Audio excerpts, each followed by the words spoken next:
নমস্কার, 7 নিউজ নেটওয়ার্কে আপনাদের স্বাগত। ফের খবরের শিরোনামে পানিহাটি। এবার এলাকার এক যুবক যুবতীর মধ্যে অবৈধ সম্পর্ক নিয়ে সালিশি সভা বসানোর পর যুবককে মারধরের অভিযোগ উঠল পানিহাটির এক কাউন্সিলরের বিরুদ্ধে। ঘটনাস্থল পানিহাটির 25 নম্বর ওয়ার্ড। অভিযোগ, ওই ওয়ার্ডের বাসিন্দা এক যুবক যুবতীর মধ্যে অবৈধ সম্পর্কের অভিযোগকে কেন্দ্র করে এদিন সালিশি সভা বসানো হয় ওয়ার্ড অফিসে এবং সেই সালিশি সভায় ডেকে ওই যুবক এবং তার বোনকে মারধর করার পাশাপাশি হেনস্থা করার অভিযোগ উঠেছে পানিহাটির 25 নম্বর ওয়ার্ডের কাউন্সিলর হিমাংশু দেব এবং তার অনুগামীদের বিরুদ্ধে। ঘটনাকে কেন্দ্র করে চাঞ্চল্য ছড়িয়ে পড়ে ওই এলাকায়। অভিযোগ, ওই যুবতীকে বিয়ের প্রতিশ্রুতি দিয়ে সহবাস করার পর তাকে বিয়ে করতে অস্বীকার করেছে সুমিত দাস নামের ওই যুবক।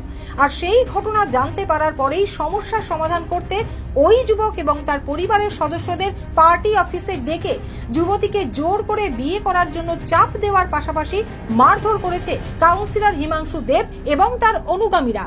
এমনই অভিযোগ আক্রান্ত যুবক সুমিত দাসের। একটা জায়গায় সম্বন্ধ করে গিয়েছিলাম, কথা বলে মনে হচ্ছে আমরা পারবো না এক জায়গায়, তাকে আমি জানিয়ে দিয়েছি। তা সত্ত্বেও এখানে পার্টি অফিসে নিয়ে এসে জোর করে চাপাচাপি করে বিয়ে। আপনি ভারতীয় জনতা পার্টি একসময় করতাম, এখন নিষ্ক্রিয়, নিজের কাজের সঙ্গে যুক্ত। তাহলে এখানে পুলিশ এলো কেন? আমি দেখেছি আমার নিজের স্বার্থে। আমার বোন মারছে, মার খাচ্ছে, মা মার খাচ্ছে। কেন মার খাচ্ছে? মারছে জোর করে আমাকে বিয়ে করছে। যেটা অভিযোগ আপনি করেছেন, এমন অভিযোগ মেডিকেল করানো হোক, মেডিকেল করানো হোক। আমি দেখেছি। কি জন্য বলুন? আমাদেরকে মারছে। কে মেরেছে? আমাদের এখানে পার্টি অফিসে ঢুকিয়ে, এই পার্টি অফিস থেকে ঢুকিয়ে দেখাচ্ছে। কে কে কে? আমাদের এখানে হিমাংশু কাপুর তার লোকজন আমাদেরকে মারছে। কাউন্সিলর? হ্যাঁ, ঘর থেকে ডেকে নিয়েছে। কেন কেন কেন? জোর করে করতে হবে। কি করতে হবে জোর করে? আপনি যে অভিযোগটা আপনি শুনেছেন, কি জোর করে করতে হবে? জোর কাকে? ওই যে ভদ্রমহিলাকে বিয়ে করতে। আচ্ছা আচ্ছা আচ্ছা মারধরের হাত থেকে রেহাই পাননি ওই যুবকের বোনও। শুনুন তার কি অভিযোগ। কে মেরেছে? দীপ্তান ঘোষ বলে একজন আছে, সে বসে আছে। তার মনে হয় এখানে মারামারি হচ্ছিল, আমি ভিডিও করেছি, আমি নাকি কাউন্সিলর হিমাংশু দেবের ভিডিও করেছি, কিন্তু আমার ফোনে এতক্ষণ ফোন আটকে রেখেছিল, কিন্তু কোনো ভিডিও ওনারা পাইনি। পেয়েছো তোমরা কোনো ভিডিও আমার ফোনে? ইয়েস অন্য করো, তুমি পেয়েছো কোনো ভিডিও? পাওনি। মিথ্যা কথা বলে আমার ফোনটা নিয়ে আমাকে অত্যাচার করেছে ওই যে দাঁড়ান টানাটানি করবে না, দাঁড়ান। হ্যাঁ ঠিক আছে। আমার মাকে আমি অসুস্থ। কি জন্য কেন জোর করে? আপনার দাদার বিরুদ্ধে অভিযোগ এই অভিযোগটাই একদম 100% মিথ্যা। আমরা প্রমাণ দিলে, আমরা বলেছি যদি প্রমাণ দেয় তাহলে আমরা রাজি আছি। মেয়েকে প্রমাণ দিতে কি রাজি আছেন? বিয়ে করতে রাজি আছি। বলুন প্রমাণ দিই। কোন হোটেলে নিয়ে গেছি, কবে নিয়ে গেছি জিজ্ঞাসা করুন। আমরা বলে দিচ্ছি 2 দিন গেছে আমার দাদা দেখা করতে। 1 মাস সম্বন্ধ দেখা হয়েছে। 1 মাসের মধ্যে কথা বলে, এখনকার যুগে সবাই কথা বলে ফোন করেই এগোয়, দেখা করেই এগোয়। সেই প্রসেসেই আমরা এগোচ্ছিলাম, কিন্তু মাঝখানে আমরা ওনাদেরই এক আত্মীয় আমাদের ফোন করে জানায় মেয়েটি ভালো নয়, মেয়েটির বাজারে মার্কেটে অনেক লেন আছে, দেনা আছে, ধার দেনা আছে, মেয়েটির স্বভাব চরিত্র ভালো না।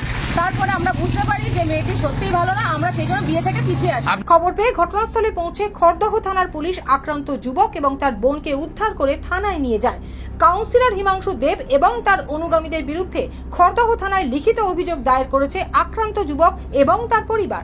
যদিও মারধরের ঘটনা অস্বীকার করার পাশাপাশি অভিযোগকারী যুবকের বিরুদ্ধে পাল্টা অভিযোগ করে কাউন্সিলর হিমাংশু দেব কি জানালেন শুনুন। 3বার বিয়ে করছে তার আগে। আচ্ছা, সবই বউ আমাদের কাছে অফিসে যে ওর বিরুদ্ধে, ওর ফ্যামিলির বিরুদ্ধে, ওর বোন মায়ের বিরুদ্ধে অসংখ্য এলিগেশন, যেগুলি আমি ভাষায় বলতে পারবো না। হ্যাঁ, আজকেও ডাকলাম, ডেকে বললাম যে কি হয়েছে তোমাদের দুজনের মধ্যে, মেয়েটা ছেলেটা একসঙ্গে বসে কথা বললাম যে তোমরা দেখো নিজের আলোচনা করে মিটিয়ে নাও। হ্যাঁ, ছেলেটা কিছুতেই বিয়ে করতে চাইছে না, মেয়েটাও বলছে না আমাকে বিয়ে করতে হবে। মেয়েটি শিক্ষিত মেয়ে, MA BEd। আমি বললাম তাহলে পুলিশকে জানাই। শেষ পর্যন্ত পুলিশের হাতে তুলে দিলাম। মানে ছেলেটি কোনো বাসের সঙ্গে লিপ্ত হয়েছিল, মহিলার সাথে এরকম কোনো ঘটনা? সেটা হচ্ছে মেয়েটা অভিযোগ করেছে যে ওর সঙ্গে মেলামেশা করেছে দীর্ঘদিন থেকে। 1 মাস 1.5 মাস ধরে যাতায়াত, দুজনের সঙ্গে ঘুরতে যাওয়া, মন্দিরে যাওয়া, কথাই বলেছে। বোন বলছে যে তাকে মারা হয়েছে পার্টি অফিসের ভিতর ঢুকে। এগুলো কি বলবেন? মারা ফারা কিছু হয়নি। এবং তাদের গালে যে দাগ রয়েছে সেটা, সেই বিষয়ে তারাও তো অভিযোগ করছে। মেয়েটার সঙ্গে ওর বোনের ঝগড়াঝাটি হয়েছে। মানে কোন মেয়েটা? যে মেয়েটা রানাঘাট থেকে এসেছিল তার সাথে ঝগড়াঝাটি, তাকে মারতে গেছে। ওর দুজনকে যতটুকু পেরেছি আমি। রাজাদের রিপোর্ট, 7 নিউজ নেটওয়ার্ক। আরও বিভিন্ন খবরের আপডেট জানতে হলে অবশ্যই সাবস্ক্রাইব করুন 7 নিউজ নেটওয়ার্ক চ্যানেলটি, কারণ আপনাদের একটা সাবস্ক্রিপশন আমাদের কাছে অত্যন্ত মূল্যবান। পাশাপাশি অবশ্যই ফলো করুন আমাদের হোয়াটসঅ্যাপ চ্যানেলটিও। জয় হিন্দ।